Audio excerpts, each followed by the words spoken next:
ഒന്ന് ആലോചിച്ചു നോക്കൂ. 1400 വർഷങ്ങൾക്ക് മുമ്പ്, 14 നൂറ്റാണ്ടുകൾക്ക് മുമ്പ് റസൂലുള്ള പറയാണ്, ഏതാനും സമയങ്ങൾക്ക് ലോകം അവസാനിക്കാൻ സാധ്യതയുണ്ട്. കാരണം സൂറിങ്ങനെ ചുണ്ടിൽ വെച്ചുകൊണ്ടാണ് ഇസ്രാഫീൽ നിൽക്കുന്നത്. വളരെ ശ്രദ്ധയോടെ നിൽക്കുകയാണ്. എപ്പോഴാണ് സൂറിൽ ഊതുന്നതെന്ന് പറയാൻ കഴിയില്ല. അതുകൊണ്ട് എനിക്ക് എങ്ങനെ സുഖിക്കാൻ പറ്റും? അപ്പൊ നബി തങ്ങളോട് സഹാബത്ത് ചോദിക്കുക, അങ്ങനെ ഒരു സാഹചര്യം വന്നാൽ ഞങ്ങൾ എന്തു വേണം? നിങ്ങൾ ഹസ്ബുനല്ലാഹു വ നിഅമൽ വക്കീൽ ചൊല്ലിക്കോളാൻ പറഞ്ഞു. 1400 വർഷം കഴിഞ്ഞിട്ട് ലോകം അവസാനിച്ചില്ല. ഇനിയും ഒരുപാട് നാൾ നീണ്ടുപോകുമെന്ന് തോന്നുന്നുണ്ടോ നിങ്ങൾക്ക്? ഇനിയും ഒരുപാട് നാൾ നീണ്ടു പോകുമെന്ന് നിങ്ങൾക്ക് തോന്നുന്നുണ്ടോ? അങ്ങനെ ഒരു ധാരണ നിങ്ങൾക്കുണ്ടോ? എനിക്കുണ്ടോ? സഹോദരങ്ങളെ, ഏത് സമയത്തും അത് സംഭവിക്കാം. അള്ളാഹു അതിന് ആ ലോകാവസാനത്തിന് മുമ്പ്, നമ്മളൊക്കെ മരിക്കുന്നതിന് മുമ്പ് എന്തെങ്കിലും ഒരു നന്മ നമ്മുടെ ജീവിതത്തിന്റെ ബാക്കി പത്രമായി ചെയ്തു വെക്കാൻ അള്ളാഹു നമുക്ക് തൗഫീക്ക് നൽകി അനുഗ്രഹിക്കുമാറാവട്ടെ. അതിനുവേണ്ടി പരിശ്രമിച്ചോളി. അതിനുവേണ്ടി എൻ്റെ പ്രിയപ്പെട്ട സഹോദരങ്ങൾ ജീവിതം മാറ്റിവെച്ചോളിൻ. അള്ളാഹു തൗഫീക്ക് നൽകി അനുഗ്രഹിക്കുമാറാവട്ടെ.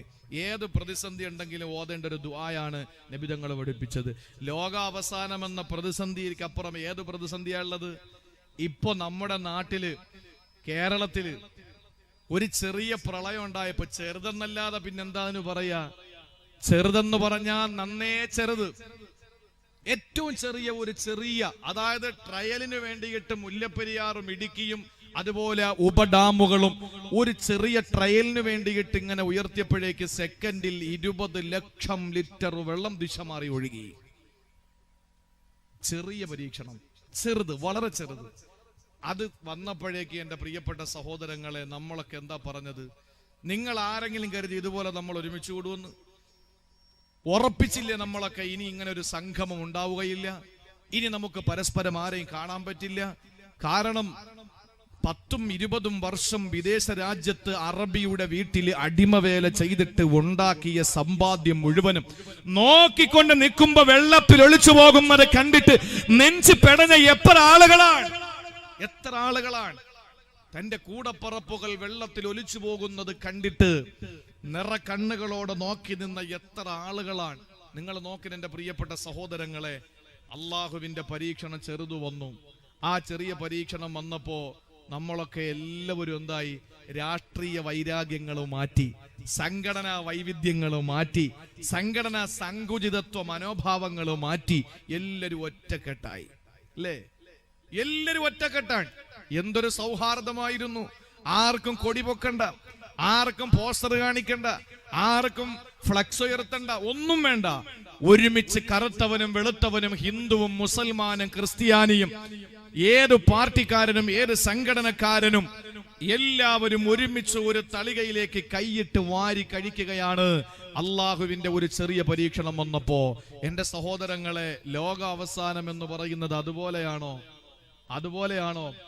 ആകാശം പൊട്ടിയങ്ങ് വീഴും, നക്ഷത്രങ്ങൾ തകർന്നിങ്ങ് താഴെ വീഴും, കടലിലെ വെള്ളങ്ങൾ മുഴുവന് കത്തിക്കപ്പെടും, തീയാവും.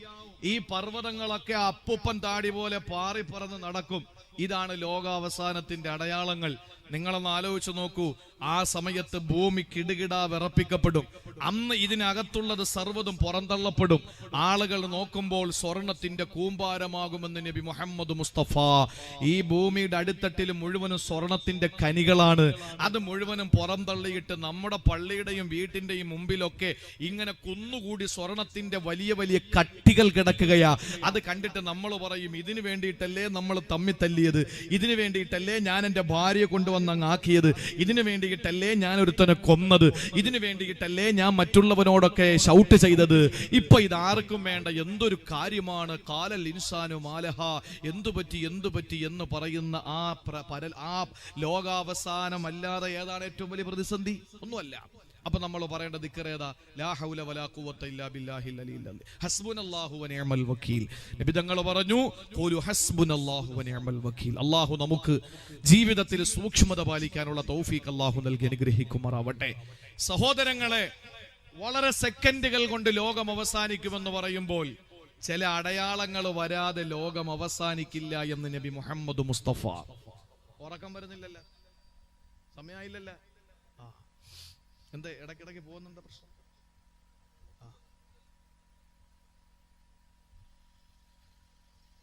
ചില അടയാളങ്ങൾ വരാതെ ലോകം അവസാനിക്കില്ല. ആ അടയാളങ്ങൾ പറഞ്ഞത് 1400 കൊല്ലങ്ങൾക്ക് മുമ്പാണ്. അന്ന് ഈ പറയുന്ന അടയാളങ്ങളൊന്നും ഇല്ല. നബി തങ്ങൾ പറഞ്ഞു, ഇന്ന ഇന്ന അടയാളങ്ങൾ ഉണ്ടായാൽ അത് ലോകാവസാനത്തിന്റെ അടയാളമാണ്. ആ അടയാളങ്ങൾ തീർച്ച ഇപ്പൊ സംഭവിച്ചുകൊണ്ടിരിക്കാൻ. അങ്ങനത്തെ 2-3 കാര്യങ്ങൾ ഞാൻ പറയാം ഇൻഷാ അല്ലാഹ്. നമുക്ക് രക്ഷപ്പെടാനുള്ള ചില മാർഗങ്ങളൂടെ നമുക്ക് വിശദീകരിക്കണ്ടേ. അള്ളാഹു തൗഫീക്ക് തരട്ടെ. ഹബീബായ നബി തങ്ങൾ പറയുകയാണ്, ലാ തഅതി അലന്നാസി സമാൻ, യഅതി അലന്നാസി സമാൻ. ഒരു കാലം വരാനുണ്ട്, ഒരു സമയം വരാനുണ്ട്. ആ സമയം ഏതെന്നറിയോ? യജ്തമിഊന ഫീഹി വയുസല്ലൂന ഫിൽ മസാജിദി. ആളുകൾ തിങ്ങിക്കൂടിയിട്ട് പള്ളികളിൽ നമസ്കരിക്കാൻ വേണ്ടി വരുന്ന കാലമാണ്.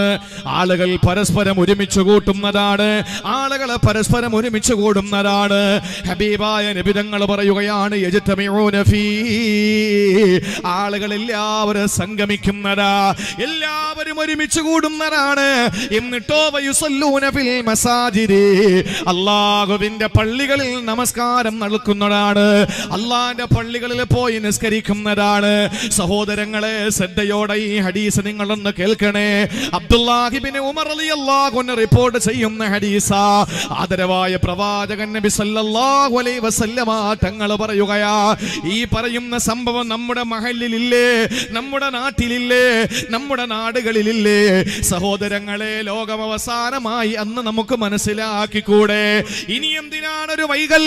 ഇനി എന്തിനാണൊരു പിന്തൽ? നമുക്ക് നന്മയിലേക്ക്, സുഹൃതങ്ങളിലേക്ക് നമുക്ക് സുസജ്ജമായ നിലയിൽ കടന്നു വന്നൂടെ? ഈ അനുഗ്രഹീതമായ കൂട്ടായ്മയിൽ നിങ്ങൾക്കൊന്ന് അണിനിരന്നൂടെ? ഇതിനെ നിങ്ങൾക്കൊന്ന് പ്രോത്സാഹിപ്പിച്ചുകൂടെ? കാരണം ലോകാവസാനത്തിന്റെ അടയാളങ്ങൾ ഹബീബായ തങ്ങൾ പറഞ്ഞത്, യഅതി അലന്നാസി സമാൻ. ഒരു കാലം വരാനുണ്ട്, ഈ ഒരു കാലം വരാനുണ്ട്, ഒരു സമയം വരാനുണ്ട്. ആ സമയം വന്നാൽ യജ്തമിഊന ഫീഹി. ആളുകൾ ഒരുമിച്ച് കൂടുന്നതാണ്. യുസല്ലൂന ഫിൽ മസാജിദി. അവര് പള്ളിയിൽ വന്ന് നിസ്കരിക്കുന്നവരാ. ഇന്ന് പള്ളിയിലെ നിസ്കാരക്കാർക്ക് കുറവുണ്ടോ? ഇന്ന് പള്ളിയിലെ നോമ്പുകാർക്ക് കുറവുണ്ടോ? ഇന്ന് പള്ളിയിലെ ഹജ്ജിന് പോകുന്നവർക്ക് കുറവുണ്ടോ? ഹജ്ജിന്റെ കോട്ടകൾ ഗവൺമെന്റ് വെട്ടിക്കുറയ്ക്കുകയാ. ഉംറയ്ക്ക് പോകുന്നവരുടെ എണ്ണം കൂടിയപ്പോൾ എന്തെല്ലാം നിയമങ്ങളാണ് വെച്ചത്. 3 വർഷത്തിൽ ഒരിക്കൽ പോയിട്ടുള്ള ഒരാൾക്ക് വീണ്ടും പോകണമെങ്കിൽ 40,000 രൂപ അഥവാ 2000 റിയാൽ കൊടുക്കണമെന്നാണ്. സഹോദരങ്ങളെ, ഞാൻ ഉംറയ്ക്ക് പോയാൽ 3 വർഷം കഴിഞ്ഞേ പോകാൻ പാടുള്ളൂ. അതിനു മുമ്പ് ഞാൻ പോണമെന്ന് വാശി പിടിച്ചാൽ 2000 സൗദി റിയാൽ കൊടുക്കണം. അഥവാ ഇന്ത്യൻ റുപ്പി 40,000 രൂപ അഡീഷണൽ ആയിട്ട് ചാർജ് ചെയ്യപ്പെടുകയാ. എന്തിനാണ്? സൗദി ഗവൺമെന്റിന് പൈസ കിട്ടാനല്ല, ആളുകളുടെ ഒഴുക്കൊന്ന് കുറയ്ക്കാനാ. അത്രത്തോളം ആളുകളാണ് ഇന്ന് ഉംറയ്ക്ക് പോകുന്നത്. അത്ര ആളുകളാണ് പള്ളിയിൽ നിസ്കാരത്തിന് വരുന്നത്. എത്ര പള്ളികളാണ് പുനർനിർമ്മാണം നടത്തപ്പെടുന്നത്? ഉസ്താദേ, പള്ളി വിപുലീകരിക്കണം, പുറം പള്ളി കൂടി അകം പള്ളിയാക്കുകയാ. അതിന്റെ മുകളിൽ കൂടി എടുക്കുകയാണ്, ഷീറ്റ് ഇടുകയാണ്. അതിന്റെ വടക്കേ പുറത്തും തെക്കേ പുറത്തും കൂടി ഒരു ഷീറ്റ് ഇറക്കിയിടുകയാണ്. ആളുകൾ വരുമ്പോ നിസ്കാരത്തിന് സൗകര്യമില്ലത്രേ. നമസ്കാരത്തിന് ആളുകൾ കുറവില്ല. നോമ്പിന് കുറവുണ്ടോ? പണ്ട് റമളാൻ മാസങ്ങളിൽ നോമ്പ് പിടിച്ചിട്ട് ഇഫ്താർ നടത്തിയ ആളുകളാ. ഇന്ന് പല പള്ളികളിലും സുന്നത്ത് നോമ്പുകളിൽ ഇഫ്താറുണ്ട്. മിറാജിന്റെയും ബറാത്തിന്റെയും താസൂഅയുടെയും ആശൂറയുടെയും അറഫയുടെയും ബറാത്തിന്റെയും ദിവസങ്ങളിൽ പള്ളികളിൽ ഇന്ന് നോമ്പ് തുറയാണ്. കാരണം സജീവമാണ്, ആളുകൾക്ക് നോമ്പുണ്ട്. തിങ്കളും വേടനും നോമ്പ് പിടിക്കുന്നവരുടെ എണ്ണം കൂടുതലാ. തഹജ്ജുദും ളുഹായും മുടക്കാത്ത ആളുകളാ. ദിക്ർ ഹൽക്കകളും മജ്ലിസുൻ നൂറുകളും സംഘടിപ്പിക്കുന്ന ആളുകളാ. കേരളത്തിൽ തന്നെ കുമ്പള, കാസർഗോഡ് മുതൽ ഇങ്ങ് കന്യാകുമാരി വരെ ഒരു ദിവസം ഏറ്റവും കൂടുതൽ, ഏറ്റവും കുറഞ്ഞ 25 പ്രസംഗമെങ്കിലും നടക്കുകയാ. സഹോദരങ്ങളെ, പ്രസംഗങ്ങൾക്ക് കുറവില്ല, ആളുകൾക്ക് കുറവില്ല, ഒന്നിനും കുറവില്ല. പക്ഷേ നബി തങ്ങൾ പറയുകയാണ്, അവസാന കാലം വന്നാൽ പള്ളികളിലെ നിസ്കാരത്തിന് ആളുകൾ കൂടും, നോമ്പ് പിടിക്കാൻ ആളുകൾ കൂടും, ഹജ്ജിനും ഉംറയ്ക്കും ധാരാളം ആളുകൾ വരും. പക്ഷേ വലൈസ ഫീഹിം മുഅ്മിനൂ, അവരിൽ മുഅ്മിനീങ്ങളെ കാണൂല, അവരിൽ വിശ്വാസമുള്ളവർ കാണൂല. അല്ലാഹുവിന്റെ പരിശുദ്ധമായ തിരുവചനമാണ്, മുത്തുനബിയുടെ തിരുവചനങ്ങളാണ്. ആ കാലം ഇതല്ലേ? ചിന്തിച്ചു നോക്ക്. ഇന്നാരക്കാരെയാണ് വിശ്വാസമുള്ളത്? 2000 റുപ്പിക 2000 റുപ്പിക ദിവസം വരുമാനമുള്ള ചെറിയ പെട്ടിക്കടയിൽ പോലും 20,000 രൂപയുടെ CCTV ക്യാമറയാണ്. കാരണം മുതലാളിക്ക് തൊഴിലാളിയെ വിശ്വാസമില്ല. എന്റെ സഹോദരങ്ങളെ, വിശ്വാസം നഷ്ടപ്പെട്ടിരിക്കുകയാണ്. തിരുവനന്തപുരം സെൻട്രൽ ജുമാ മസ്ജിദിലാണ് ഞാൻ ജോലി ചെയ്യുന്നത്.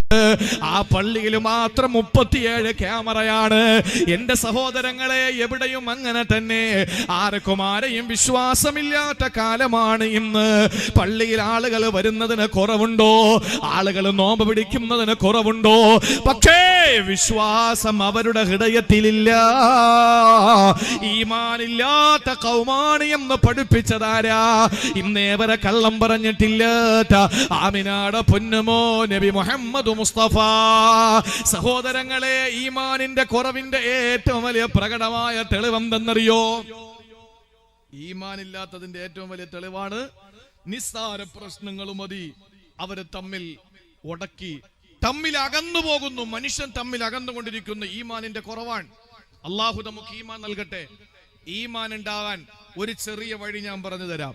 എന്നെ കേൾക്കുന്ന സഹോദരിമാരോടും സഹോദരങ്ങളോടും എനിക്ക് പറയാനുള്ളത്, ഈമാൻ ഉണ്ടാകാൻ ഒരു ചെറിയ വഴി ഹബീബായ സല്ലല്ലാഹു അലൈഹി വസല്ലമ തങ്ങൾ പരിചയപ്പെടുത്തി. ആ വഴി ഇന്നത്തെ രാത്രി മുതൽ നിങ്ങൾ ഹയാത്താക്കുവോ, നിങ്ങളുടെ ഈമാൻ സെക്കൻഡ് വെച്ച് അള്ളാഹു വർദ്ധിപ്പിച്ച് തരും. ഈമാൻ യസീദു വയൻഖുസു, ഈമാൻ ചുരുങ്ങും, ഈമാൻ വർദ്ധിക്കുമെന്ന് നബി മുഹമ്മദ് മുസ്തഫ. ഈമാൻ ചുരുങ്ങുമ്പോഴാണ് പള്ളിയിലും കയറൂല, ആളുകളെ പറ്റി ഫസാദും പറയും, അങ്ങനെ അങ്ങ് നടക്കും.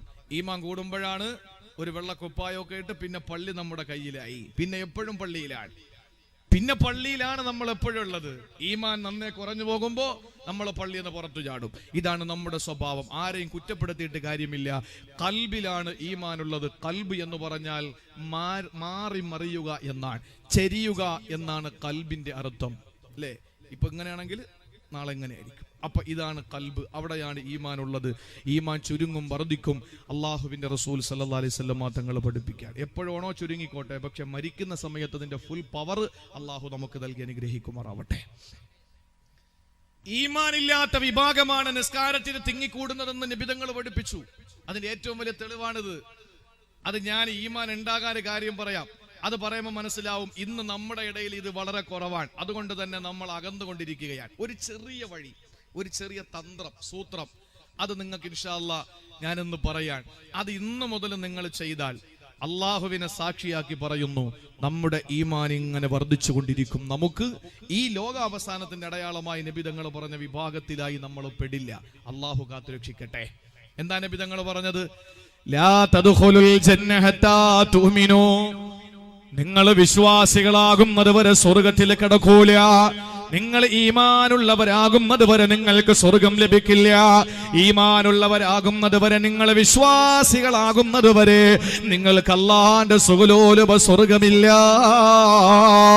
ശേഷം നബി തങ്ങൾ പറയുകയാണ്, വലാ തുഅ്മിനൂ, നിങ്ങൾ വിശ്വാസികളാവുകയില്ല ഹത്താ തഹബ്ബു, നിങ്ങൾ പരസ്പരം ഇഷ്ടപ്പെടുന്നത് വരെ, നിങ്ങൾ പരസ്പരം ഒന്ന് ഉള്ളു തുറന്ന് സ്നേഹിക്കുന്നത് വരെ നിങ്ങൾ ആരും തന്നെ വിശ്വാസികളാകില്ലെന്ന് മുഹമ്മദ് റസൂലുള്ളാഹ്. പരസ്പരം നിങ്ങൾക്കൊന്ന് സ്നേഹിച്ചൂടെ സഹോദരങ്ങളെ? പരസ്പരം ഒന്ന് ഉള്ളു തുറന്നൊന്ന് സ്നേഹിച്ചുകൂടെ? മനസ്സിന്റെ വിശാലമായ വാതിലൊന്ന് തുറന്നിട്ട് തന്റെ പ്രിയപ്പെട്ട സഹോദരനെ നിന്റെ നെഞ്ചിനകത്ത് പ്രതിഷ്ഠിച്ചൂടെ? എന്നാ നമുക്ക് ഈമാന് വർദ്ധിക്കുമെന്നാണ് നബി തങ്ങൾ പറയുകയാണ്. നിങ്ങൾ പരസ്പരം ഇഷ്ടപ്പെടുന്നത് വരെ മോമിനീങ്ങളല്ല, നിങ്ങൾ മോമിനീങ്ങളാകുന്നത് വരെ റബ്ബിന്റെ സ്വർഗവും നിങ്ങൾക്ക് കിട്ടൂല. അപ്പൊ ഈമാൻ ഉണ്ടാകാ കാരണം പരസ്പരം ഇഷ്ടപ്പെടലാണ്. ഞാൻ നിങ്ങളെ ഇഷ്ടപ്പെടണം, അത് എന്തിന്റെ പേരിലാണ്? നിങ്ങളുടെ പണം കണ്ടുകൊണ്ടാകരുത്. നിങ്ങളുടെ പോക്കറ്റിൽ നല്ല നല്ല പളപളാ മിന്നുന്ന ഗാന്ധി തലകൾ ഇരിക്കുന്ന കണ്ടാൽ അതിന്റെ പേരിൽ ഞാൻ നിങ്ങളെ സ്നേഹിക്കുന്നത് കൊണ്ട് എന്റെ ഈമാൻ കൂടൂല. നിങ്ങൾ പാവപ്പെട്ടവനാകാ, ഒരു വിശ്വാസിയാണ്, ഒരു സഹോദരനാണ്, ഒരു മനുഷ്യനാണ് എന്ന അർത്ഥത്തിൽ നമ്മൾ സ്നേഹിക്കാനും ഇഷ്ടപ്പെടാനും തീരുമാനിച്ചാൽ ഈമാൻ വർദ്ധിക്കുമെന്നല്ലേ? അല്ലാഹു നമ്മുടെ ഈമാൻ വർദ്ധിപ്പിച്ചു തരട്ടെ. സഹോദരങ്ങളെ, പരസ്പരം ഇഷ്ടപ്പെടാതെ നമുക്ക് ഈമാൻ കിട്ടൂല. ഈമാൻ കിട്ടണമെങ്കിൽ പരസ്പരം നമുക്ക് സ്നേഹമുണ്ടാകണം. പെണ്ണുങ്ങളെ, നിങ്ങളോട് എനിക്ക് പറയാനുള്ളത്, നിസാര കാര്യങ്ങളുടെ പേരിൽ തമ്മിൽ പിണങ്ങി നടക്കരുത്. ഇന്ന് ഭർത്താക്കന്മാര് അയൽക്കാരുമായി പിണങ്ങുന്നതിന്റെ ഏറ്റവും മുഖ്യ കാരണം സ്ത്രീകളാണ്. നിസാരമായ വാക്ക് തർക്കങ്ങളുടെ പേരിൽ ചെറിയ ചെറിയ കാര്യങ്ങൾ അങ്ങോട്ടും ഇങ്ങോട്ട് കൊടുക്കൽ വാങ്ങൽ നടത്തുന്നതിന്റെ പേരിൽ ഭാര്യമാരെ തമ്മിലുള്ള പിണക്കമാണ് ഭർത്താക്കന്മാരെ തമ്മിലുള്ള പിണക്കത്തിലെത്തിക്കുന്നത്. അത് തന്നെയാണ് നാട്ടിൽ നടക്കുന്ന കത്തിക്കുത്തുകളിൽ കലാശിക്കുന്നത്, നാടുകളിൽ നടക്കുന്ന കലാപങ്ങളിൽ എത്തിക്കുന്ന പെൺകുട്ടികളുടെ, പെണ്ണുങ്ങളുടെ, സ്ത്രീകളുടെ പരസ്പരമുള്ള പിണക്കമാണ്. അതുകൊണ്ട് ദീനീ ബോധമുള്ള, മതബോധമുള്ള, സ്നേഹിക്കുന്ന പ്രിയപ്പെട്ട പെങ്ങന്മാരോട് പറയാനുള്ളത്, നിങ്ങൾ തമ്മിൽ പരസ്പരം നിങ്ങൾ സ്നേഹമുള്ളവരാവുക, വിട്ടുവീഴ്ച മനോഭാവമുള്ളവരാവുക, കാരുണ്യത്തിന്റെ കവാടങ്ങൾ ഹൃദയത്തിൽ നിന്ന് മലക്കെ തുറന്നു കൊടുക്കുക. എന്തുകൊണ്ടെന്നറിയോ?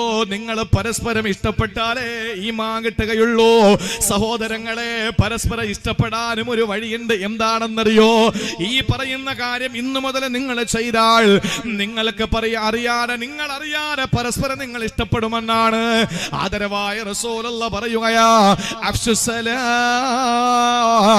നിങ്ങൾ പരസ്പരം ഒന്ന് സലാം പറയോ, നിങ്ങൾ കാണുമ്പോൾ ഒന്ന് സലാം പറയോ. അവന്റെ രാഷ്ട്രീയം നോക്കണ്ട, സംഘടന നോക്കണ്ട, അവൻ ധരിച്ചിരിക്കുന്ന ഡ്രസ്സിന്റെ വലിപ്പക്കുറവുകൾ നോക്കണ്ട, അവന്റെ തലയിൽ കെട്ടിന്റെ വലിപ്പം നോക്കണ്ട. അവനോട് നിങ്ങൾക്കൊന്ന് ഉള്ളു തുറന്ന് സലാം പറയാൻ കഴിയോ? എന്നാ നിങ്ങൾ പരസ്പരം ഇഷ്ടപ്പെടുമെന്ന് നബി മുഹമ്മദ് മുസ്തഫ. അല്ലാഹു തന്നെ ഭാഗ്യം തരട്ടെ. സഹോദരങ്ങളെ, പരസ്പരം ഇഷ്ടപ്പെടാൻ നമുക്കൊരു ചെറിയ വഴിയാണ് നബി തങ്ങൾ തുറന്നു തന്നത്. കാണുമ്പോ സലാം പറയണം, അത്രേ. കാണുമ്പോ സലാം പറയണം. സലാം പഠിപ്പിച്ചു കൊടുക്കുന്ന സമയത്ത് സഹാബാക്കൾ എന്താ ചെയ്തെന്നറിയോ? ആദ്യം സലാം, പിന്നെ കലാം. ആദ്യം സലാം, പിന്നെ കലാം. കണ്ടാൽ ആദ്യം സലാം പറയണം, പിന്നെയാണ് വർത്താനം പറയേണ്ടത്. അതാണ് അതിന്റെ രീതി.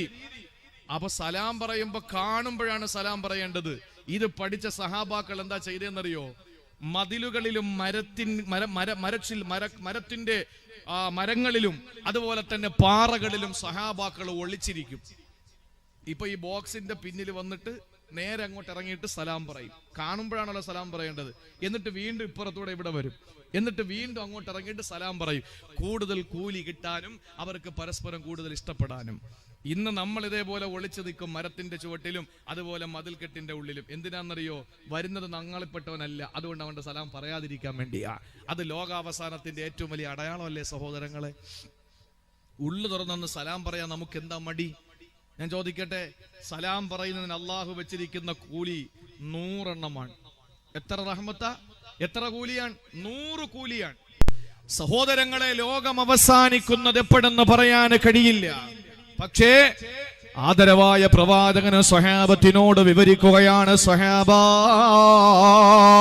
സ്വഹാബത്തെ, എനിക്കെങ്ങനാണ് രസിക്കാൻ കഴിയുക? എനിക്കെങ്ങനാണ് സന്തോഷത്തോടെ നടക്കാൻ കഴിയുക? ഖദിൽ തഖമഹു വസഗാ സമഉഹു വഹനാ ജബ്ഹതഹു. സൂറന്ന കാഹളമുണ്ടല്ലോ, ലോകനശീകരണായുധമുണ്ടല്ലോ, അത് ഇസ്രാഫീൽ എന്ന മലക്കു ചുണ്ടിലേക്ക് ചേർത്ത് വെച്ചിരിക്കുകയാ. എന്നിട്ട് അസ്ഗാ സമഉഹു, ചെകിടുങ്ങ ഇങ്ങനെ കൊടുത്തു നിൽക്കുകയാ. നെറ്റിത്തടം ഇങ്ങനെ കുനിച്ചു നിൽക്കുകയാണ്. ഇത് മനസ്സിലാക്കാൻ ഞാൻ നിങ്ങൾക്കൊരു ഉദാഹരണം പറഞ്ഞു തരാ. ഒരു മൈതാനത്ത് ഓട്ട മത്സരം നടക്കുകയാ. ഒരു ലൈൻ വരച്ചിട്ട് ഓട്ട മത്സരം നടത്തുന്നപ്പോൾ മത്സരാർത്ഥികൾ വരയുടെ പിന്നിൽ ആ വരയിലേക്ക് തള്ളവിരലുകൾ ചേർത്ത് വെച്ച് ഇങ്ങനെ നിൽക്കുകയാണ്. അവരുടെ മുമ്പിൽ ഇതിന്റെ മാസ്റ്റർ വിസിൽ ചുണ്ടോട് ചേർത്ത് വെച്ച് നിൽക്കുകയാണ്. ഈ കൊച്ചുകുട്ടികൾ ഓട്ട മത്സരത്തിന് വേണ്ടിയിട്ടാണ് വന്നത്. അവര് ഓടാൻ വേണ്ടി എത്തിയപ്പോഴാണോ മാസ്റ്ററുടെ വിസിൽ മുഴങ്ങുന്നത്. ആ സമയത്ത് ഓടാൻ വേണ്ടിയിട്ട് ചുണ്ടോട് ചേർത്ത് വെച്ചിരിക്കുന്ന വിസിലിനെ ശ്രദ്ധിക്കാതെ സഹോദരങ്ങളെ മേപ്പോട്ട് പൊങ്ങി തലപൊക്കി നോക്കാതെ ആ കാലിന്റെ തള്ളവിരലിലേക്ക് നോക്കിയാണ് നിൽക്കുക. കാരണം എപ്പോഴാണോ ശബ്ദം കേൾക്കുന്നത് ഓടിത്തുടങ്ങാനാണ്. സഹോദരങ്ങളെ ഇതുപോലെയാണ് ഇസ്രാഫീൽ അലൈഹിസ്സലാം സൂറെന്ന് പറയുന്ന കാഹളമെടുത്ത് ചുണ്ടോട് ചേർത്ത് വെച്ച് നിൽക്കുന്നു എന്ന് നബിതങ്ങൾ പറഞ്ഞപ്പോഴാണ്. 1400 വർഷങ്ങൾക്ക് മുമ്പാണ്. 1400 വർഷങ്ങൾക്ക് മുമ്പാണ്, 14 നൂറ്റാണ്ടുകൾക്ക് മുമ്പ് അല്ലാഹുവിന്റെ തിരുദൂതർ പറയുകയാ, ഇസ്രാഫീൽ എന്ന മാലാഖ സൂറെന്ന കാഹളത്തിൽ ചുണ്ടോട് ചേർത്ത് വെച്ച് നിൽക്കുമ്പോ എങ്ങനെയാണ് സഹാബ എനിക്ക് സുഖിക്കാൻ കഴിയുക?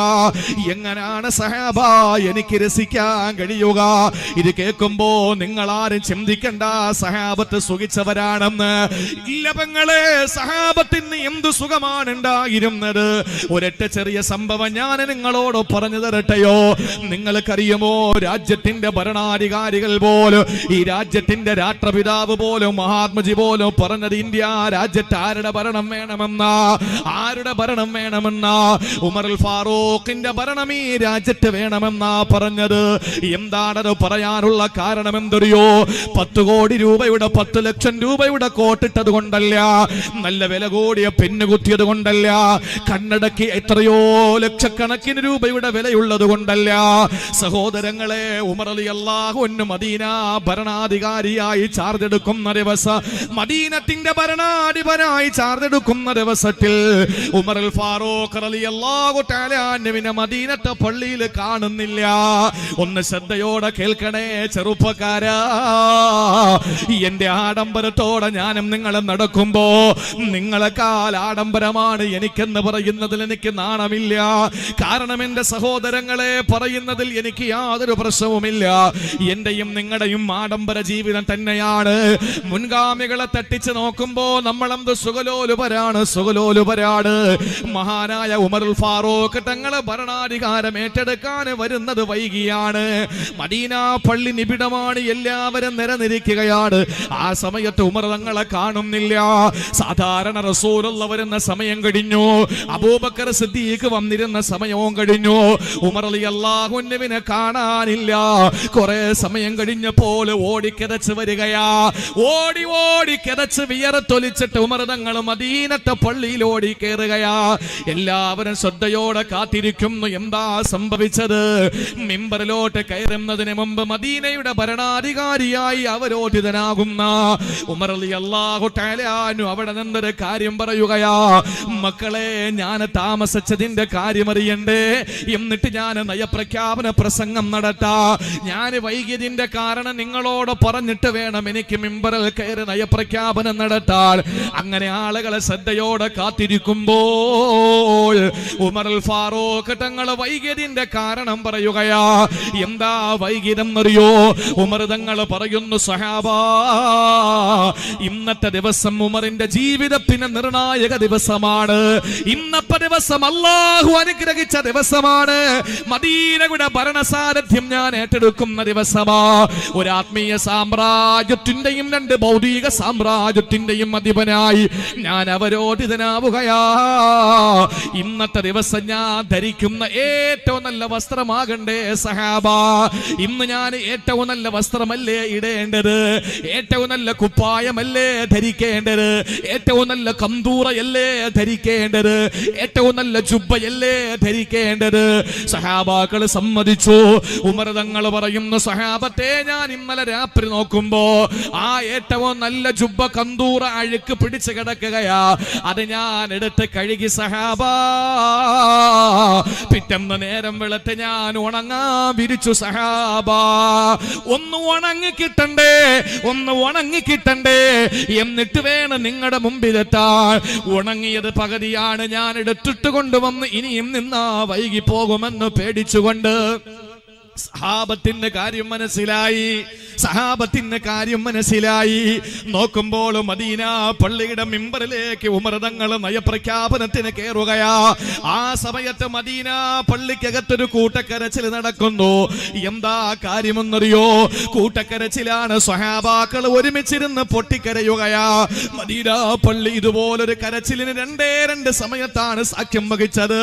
ഒന്ന് ആദരവായ പ്രവാചകന്റെ വഫാത്തിന്റെ സമയത്ത്, അതിനുശേഷം ബിലാൽ തങ്ങൾ എനിക്ക് ഇനി ബാങ്ക് കൊടുക്കാൻ കഴിയില്ലെന്ന് പറഞ്ഞ് എന്റെ ഹബീബിനെ കണ്ട മദീന, എന്റെ ഹബീബില്ലാതെ എനിക്ക് മദീനത്ത് വേണ്ട, എന്റെ റസൂലുള്ളാഹി കേട്ടുകൊണ്ട് നിൽക്കുമ്പോൾ ഞാൻ കൊടുത്ത ബാങ്ക്, എന്റെ റസൂലുള്ള കുബ്ബത്തുൽ ഖദ്റായിൽ കിടക്കുമ്പോ, റൗളാ ശരീഫിനകത്ത് കിടക്കുമ്പോ ഞാൻ എങ്ങനെയാണ് ബാങ്ക് കൊടുക്കുക? ഇല്ല, എന്നെ കൊണ്ട് കഴിയില്ല. ഒരു ഭാണ്ഡക്കെട്ടുമാകിട്ട് മദീനയിൽ നിന്ന് ബിലാൽ റളിയല്ലാഹു അൻഹു പൊട്ടിക്കരഞ്ഞുകൊണ്ട് മദീനത്ത് നിന്ന് മടങ്ങി പോകുന്ന ദിവസമാണ് സഹാബത്ത് കരഞ്ഞത്. മൂന്നാമത് കരഞ്ഞത് സിദ്ദീഖ് തങ്ങളുടെ ശേഷം ഫാറൂഖ് തങ്ങൾ നയപ്രഖ്യാപനം നടത്തുമ്പോഴാ. എന്താ കരയേണ്ട കാരണമെന്നറിയോ? കാരണം ബോധിപ്പിച്ചല്ലോ. തുണി ഞാൻ അലക്കി ഉണങ്ങാൻ വിരിച്ചിരുന്നു, അതാണ് വൈകിയ കാരണമെന്ന് പറഞ്ഞു. പക്ഷേ മിമ്പറിലോട്ട് കയറുന്നപ്പോ സഹാബാക്കള് കൂട്ടക്കരച്ചിലാണ്. എന്താ കരയേണ്ട കാരണമെന്നറിയോ? ഏറ്റവും നല്ല വസ്ത്രമാണ് ഞാൻ ധരിച്ചതെന്ന് പറഞ്ഞ ഉമർ തങ്ങൾ, ഇന്നത്തെ ദിവസം ഞാൻ ഭരണാധിപനായി ചാർജെടുക്കുന്ന ദിവസമാണ്, അതുകൊണ്ട് എന്റെ ജീവിതത്തിൽ ഇന്ന് ഏറ്റവും നല്ല വസ്ത്രം ഞാൻ ധരിക്കണം, അലങ്കാരത്തോടെ വരണമെന്ന് പറഞ്ഞ ഉമർ തങ്ങളുടെ കുപ്പായം കണ്ടത് സഹാബത്ത് മദീനയുടെ മിമ്പറിൽ നിൽക്കുമ്പോഴാണ്. അല്ലാഹുവേ, 40ഓളം സ്ഥലങ്ങളിൽ തുന്നിത്തെച്ചതാണ്, 40ഓളം സ്ഥലങ്ങൾ തുന്നിത്തെച്ചതാണ്, കണ്ടം വെച്ച തുണിയാണ്, 40ഓളം സ്ഥലങ്ങളിൽ തുന്നിച്ചേർത്ത് വെച്ചിരിക്കുന്ന കുപ്പായമാണ്. ഉമർ റളിയല്ലാഹു അൻഹു കരച്ചിലടക്കി പിടിച്ച് ഖുതുബ നടത്തുകയാ. സ്വഹാബാക്കൾ വല്ലാതെ പൊട്ടിക്കരഞ്ഞു പോവുകയാ. ഇങ്ങനെ ഒരു ഭരണാധികാരി കഴിഞ്ഞു പോയിട്ടുണ്ട്, 10 ലക്ഷത്തിന്റെ കോട്ട് ധരിച്ചിട്ടില്ല. സഹോദരങ്ങളെ, അത് ദീർഘവീക്ഷണത്തോടെ മനസ്സിലാക്കിയ ഖലീഫ ഉമറിന്റെ ഭരണ രാജ്യത്ത് വേണമെന്ന് പറഞ്ഞത് മഹാത്മാഗാന്ധിജിയാണ് എങ്കിൽ, എന്റെ പ്രിയപ്പെട്ട സഹോദരങ്ങളെ, സഹാബത്തിനോട് നബി തങ്ങൾ ഞാൻ എങ്ങനെയാണ് സുഖിക്കുക എന്ന് ചോദിക്കുമ്പോ സഹാബത്ത് സുഖിച്ചു എന്ന് കരുതണ്ട. നബി തങ്ങളുടെ വീട്ടിലെ 33 മാസത്തോളം 90 ദിവസത്തോളം 3 പിറ കാണുന്നത് വരെ അള്ളാന്റെ ഹബീബിന്റെ വീട്ടിനകത്ത് പച്ചവെള്ളവും ഈത്തപ്പഴവും അല്ലാതെയില്ല. അങ്ങനെ ഒരു വീട് ഈ തുവൂര് കാണിക്കാൻ പറ്റുമോ? അങ്ങനെ ഒരു വീട് ഈ നാട്ടില് കാണിക്കാൻ കഴിയുമോ? പാലക്കൽ വെട്ട എന്ന് പറയുന്ന പ്രദേശത്തുണ്ടോ അങ്ങനെ ഒരു വീട്? അങ്ങനത്തെ ഒരു വീടില്ലല്ലോ ഈ നാട്ടില്. സഹോദരങ്ങളെ, ഉടുക്കാൻ ഡ്രസ്സില്ലാത്തതിന്റെ പേരിൽ കടം വാങ്ങി ഇട്ടുകൊണ്ടുവന്ന ആരെങ്കിലും ഈ മർഹൂം ഉണ്ണിക്കോയ തങ്ങള് നഗറിൽ ഇരിപ്പുണ്ടോ? ആരെങ്കിലും ഭക്ഷണം കഴിക്കാനില്ലാത്തതിന്റെ പേരിൽ അപ്പുറത്തെ വീട്ടിൽ ചെന്ന് കൈനീട്ടി ഒരു നേരത്തെ ഭക്ഷണം കഴിച്ചു കൊണ്ടുവന്നവരാരെങ്കിലും ഈ സരസിലുണ്ടോ? ഇല്ല. അള്ളാഹു നമുക്ക് തന്ന നിഅമത്ത് എത്രയാ? 1400 വർഷങ്ങൾക്ക് മുമ്പ് റസൂലുള്ള ചോദിക്കുകയാണ്, സഹബാ, ഞാൻ എങ്ങനെയാണ് സുഖിക്കുക? ഞാൻ എങ്ങനെയാണ് സന്തോഷിക്കുക? എന്താ നബിയേ? ഇസ്രാഫീൽ സൂറിൽ ഇങ്ങനെ ചുണ്ടോട് ചേർത്ത് വെച്ചിരിക്കുകയാണല്ലോ. എപ്പോഴാണ് അള്ളാന്റെ കൽപ്പന വരുമ്പോ ഈ സൂറെന്ന കാഹളത്തിൽ ഒരു ഊത്തു വരുന്നത് എപ്പോഴാണ്? ഈ ലോകം മുഴുവനും നശിക്കപ്പെടുന്നത് എപ്പോഴാണ്? അറിയില്ല. ആ സമയത്ത് സഹാബത്ത് പൊട്ടിക്കരഞ്ഞുകൊണ്ട് ചോദിക്കുന്നു, യാ റസൂലല്ലാഹ്, മാദാ തഅ്മുറുനാ യാ ഹബീബല്ലാഹ്. നബിയേ, അങ്ങനെ ലോകാവസാനം അടുത്തെന്നറിഞ്ഞാൽ ഞങ്ങളോട് എന്തെങ്കിലും അങ്ങക്കൊന്ന് കൽപ്പിച്ചൂടെ? ഞങ്ങൾ എന്തെങ്കിലും ഒരു കാര്യം ചെയ്യണ്ടേ? ലോകാവസാനം അടുത്തെന്ന് ഞങ്ങൾ അറിയുമ്പോ എന്തെങ്കിലും ഞങ്ങളൊന്ന് ചെയ്യണ്ട നബിയേ.